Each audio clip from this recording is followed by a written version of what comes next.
2023 ମସିହାରୁ ଆଜି ପର୍ଯ୍ୟନ୍ତ ଗାଁରେ କଙ୍କାରକୋଟ ଦ୍ୱାରା ସାମାଜିକ ବାଛନ୍ଦ ହେଇଛୁ।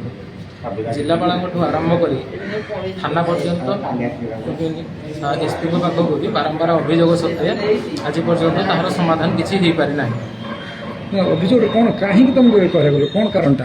ଜମି ଜମା କାରଣକୁ ନେଇକି ଆମ ଜେଜେବାପାଙ୍କ ଜାଗାକୁ ଆମ ବଡ଼ବାପା ତାଙ୍କ ନିଜ ନାମରେ କରାଇବା ପାଇଁ ଚେଷ୍ଟା ଚଳାଇଛନ୍ତି, ଯାହାକି ଗାଁର ଗ୍ରାମ୍ୟ କମିଟି ଯେଉଁ 10 ଜଣ ଅଛନ୍ତି ତାଙ୍କୁ ନେଇକି ସେ ତାଙ୍କର ଯୋଜନାଟି କରିଥିଲେ।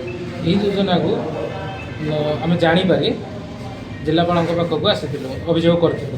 ଅଭିଯୋଗ କରିବା ପରେ ଜିଲ୍ଲାପାଳ ସେ ଜାଗାଟିକୁ 5 ଜଣଙ୍କ ନାଁରେ କରିଦେଇଥିଲେ।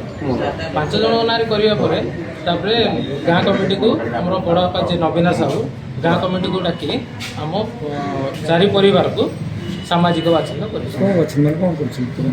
ଯେମିତିକି ଆମର SHG ଗ୍ରୁପ୍ରୁ ଆମର ମାଆମାନଙ୍କୁ ବାହାର କରିଦେଇଛନ୍ତି, ଦୂରେଇ ରଖୁଛନ୍ତି। ଗାଁରେ ଯାହା ବି ଫଣ୍ଡ ଚାଲିଛି, ଗ୍ରୁପ୍ ଚାଲିଛି, ସେଥିରୁ ବି ଆମକୁ ଆମର ପଇସା ଯେଉଁ ଅଛି ତାକୁ ଦିଆଯାଉ ନାହିଁ। ଠିକ୍ ଅଛି, ଠିକ୍ ଅଛି।